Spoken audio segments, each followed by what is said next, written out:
Hey Red Rocks families, Rudy here.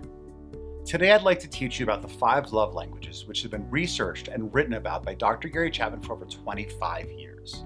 They are gift giving, quality time, physical touch, acts of service, and words of affirmation. These love languages can both describe the way that we show others love as well as what makes us feel loved by others. This module can be used with your loved one who is currently in treatment or anyone else that you care about and hope to be closer with.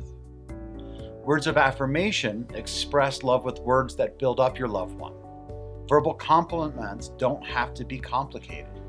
The shortest and simplest praises can be the most effective.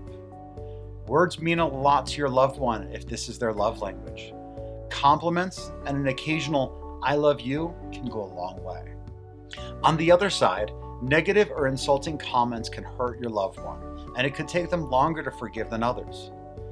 With acts of service, your loved one's motto is "Actions speak louder than words." This love language expresses itself by doing things that you know they would like. Cooking a meal, doing laundry, and taking out the garbage are all acts of service. They require some thought, time, and effort. All of these things must be done with positivity and your loved one's ultimate happiness in mind to be considered an expression of love. Actions out of obligation and with a negative tone are something else entirely. And receiving gifts, not necessarily materialistic. It simply means that a meaningful or thoughtful gift makes your loved one feel thought of, appreciated, and loved. Something as simple as picking up a pint of their favorite ice cream after a long work week can make a huge impact. It's a little different than acts of service though. Those are purely helpful in taking work off your loved one's plate. Quality time is about undivided attention. No television, no smartphones, no other distractions. If this is your loved one's love language, they don't just want to be included during this period of time, they kind of want to be the center of attention. They want their loved ones to look at them and them only.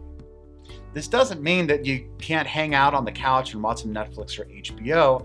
It just means that you need to make sure to dedicate time together without all the distractions. That will help them feel comfortable in this relationship. Every time you cancel a date, postpone time together, or just aren't emotionally present during your time together, it can be hurtful to your loved one. To people with physical touch, nothing is more impactful than physical touch of their loved ones.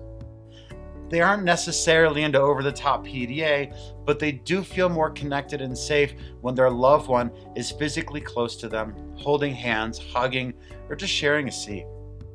If physical touch is one of your loved one's primary love languages, they will feel unloved without some level of physical touch. All the words and gifts in the world won't change that. If you're wanting to know someone's love language, but don't necessarily want to ask them to sit down and take a quiz, spend a little bit of time observing how they express love to you. See how they express their love to others. Listen to maybe what they tend to request most often from people. Notice if they complain about anything like this, and give them choices between 2 options to see which one they prefer. Once you do learn a person's love language, it is then up to you to make an active choice to change the way you pull them in. I would like for you to take a moment this week to complete the love languages quiz, score it, and do the homework. Yes, the quiz does say for singles. I would simply like for you to think about your 5 closest relationships and how you feel when they engage in these behaviors as you complete the assessment. Red Rocks families, thanks for showing up.